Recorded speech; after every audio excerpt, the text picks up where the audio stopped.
학우 여러분 안녕하세요. 담큰 대학생들의 대화 대담. 지난주에 이어 이공계 병역특례에 대해서 알아보겠습니다. 오늘은 병역특례에 관련한 또 다른 의견에 대한 두 학우분들의 의견을 들어볼까 하는데요. 일각에서는 이공계 병역특례가 일종의 특혜가 아니냐는 의견도 제시되고 있습니다. 이에 대해서는 어떻게 생각하시나요? 네, 현재 군 복무 형평성은 육체적 고통을 느껴야 군인이다 라는 이기적인 논리를 품고 있습니다. 육군을 기준으로 군복무는 22개월이고 전문연구원을 기준으로는 36개월에 해당합니다. 또 전문연구원의 같은 경우는 일정의 과정을 거쳐야 하기 때문에 전문연이 그렇게 특혜를 받고 있다라는 판단이 들진 않습니다. 또 병역특례 폐지에는 전문연 성과가 부족하다라는 의견이 있었는데요. 이도 부족한 점이 있습니다. 성과가 부족하다는 것은 인프라의 시스템의 문제지, 그래서 수정의 논리가 들어가야 되는데 그걸 없애자라는 폐지의 논리를 들이대고 있는 것이죠. 예, 염재호 고려대 총장님이 하신 말씀이 있는데요.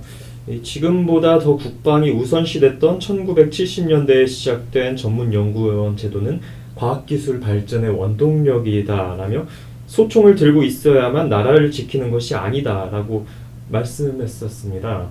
저는 이 의견에 굉장히 공감을 했는데요. 기술을 개발하는 것 또한 군복무를 하는 것 못지않게 중요하고 또 힘든 일일 수가 있습니다. 실제로 이 제도를 통해 국방과학기술력도 강화되었고요. 이런 측면에서 병역특례가 이공계의 편의를 봐주는 것이다 라고 이렇게 단정 지을 수는 없을 것 같습니다. 네, 그렇군요. 그렇다면 결국 이공계 병역특례는 국방과 국익을 위해 필수적이라는 말씀이시죠. 하지만 일부에서는 인문계 학생들에 대한 역차별이 아니냐는 얘기도 나오고 있습니다. 상대적으로 인문계의 연구가 국익에 있어 도움이 덜 된다는 이야기로 들릴 수 있기 때문이죠. 이에 대해서는 어떻게 생각하시나요? 예전에 10년쯤 전에 이 이공계뿐만 아니라 그래픽에 대해서 전문연구원 같이 국가가 육성하려는 시도가 있었습니다. 그때 그래픽 관련 종사자들이 회사에 직접 일하고 군 복무를 면제받은 경우가 있었는데요. 이거는 국가에서 이게 국익에 도움이 된다라고 판단을 했을 때 국가가 정하는 것이지 이공계만 도움이 된다고 이렇게 정한 건 아니기 때문에 그거에 대해서는 살짝 논지를 흐리는 물음이 아닐까 하고 저는 생각합니다. 네, 저도 비슷한 의견인데요.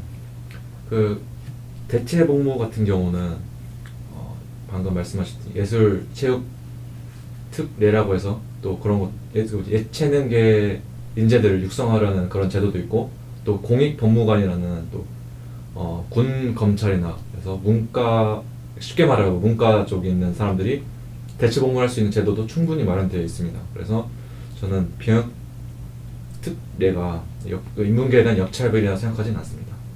네, 두 분의 말씀 잘 들었습니다. 이공계에게만 길이 있는 것은 아니라는 말씀이시죠. 그렇다면 두 분 이공계 병역특례 폐지에 대해 우려되시는 점이 있으시다면 무엇인지 말씀해 주시겠어요? 네, 일단 국가로서 국내 과학기술 발전에 차질이 빚어진다는 점을 들 수 있는데요. 우리나라가 타 국가보다 인프라가 부족하다는 사실은 어느 정도 알려져 있는 사실입니다. 그래서 군복무를 해결한 상태라면 굳이 우리나라에 머물지 않고 더 인프라가 좋은 해외에 나가서 연구를 할 수 있는 일을 선택하겠죠. 그렇게 된다면 당연히 국내 과학기술 발전에 차질이 생길 것이고, 그것은 경쟁력 약화로 이어져서 결국은 국익에 방대한 손실을 입게 된다라고 생각할 수 있습니다. 예, 저도 정말 그 의견에 동의하는 편이고요. 올해 1월 과학기술정책연구원이 발표한 2015년 이공계 인력의 국내외 유출입 수지와 실태 보고서라는 자료가 있는데요. 여기에 보면 해외에 머물고 있는 이공계 박사 해외 인력 유출자들이 2010년 8,080명에서 2013년 8,931명으로 늘어났다고 합니다. 조사를 시작한 2006년에는 아예 5,396명이었다고 하니까 이게 꾸준히 증가하고 있는 폭을 볼 수 있는데요. 이미 신진과학자의 수가 줄면서 현재 고등과학원 연구원의 비율이 한국인과 외국인이 7대3 정도라고 하는데, 전문연구요원 제도가 폐지된다면 2년 안에 이 비율이 5대5가 될 거라는 전문가들의 지적이 나오고 있습니다.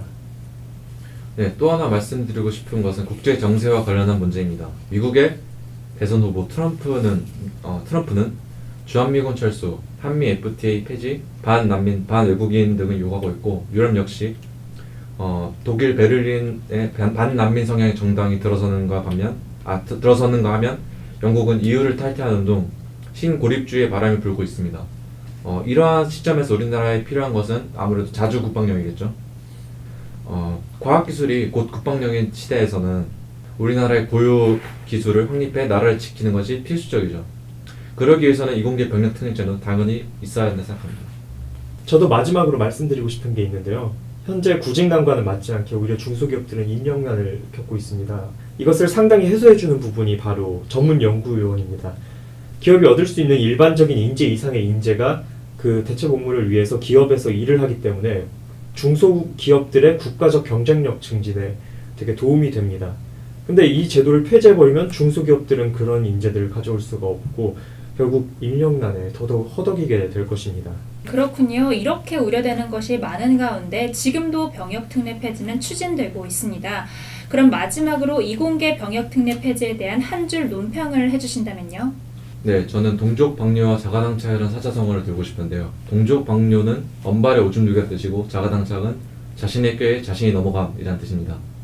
국방부는 군 50만 명 유지하기 위해 군 대체 복무를 축소시키겠다라고 발표를 했는데요. 방금 제가 주장했다시피 군 대체 복무 축소는 오히려 국익을 손상시키는 행위입니다. 그러한 측면에서 봤을 때 동족방뇨와 자가당착이라는 논평을 내고 싶습니다.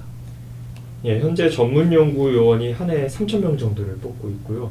또 앞으로 학령 인구가 한 해 30만 명까지 줄어들 거라고 하는데 저는 30만 명이 총을 쏘는 것보다 30만 3천 명이 활을 쏘는 걸 택한 게 아닌가 생각합니다.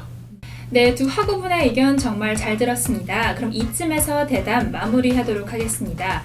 오늘 참여해주신 이준하, 지창현 학우님 정말 감사합니다. 대학생들의 담큰 대화, 대담은 사회 이슈에 관심 있는 건국인들의 참여를 기다립니다. 시청해주셔서 감사합니다.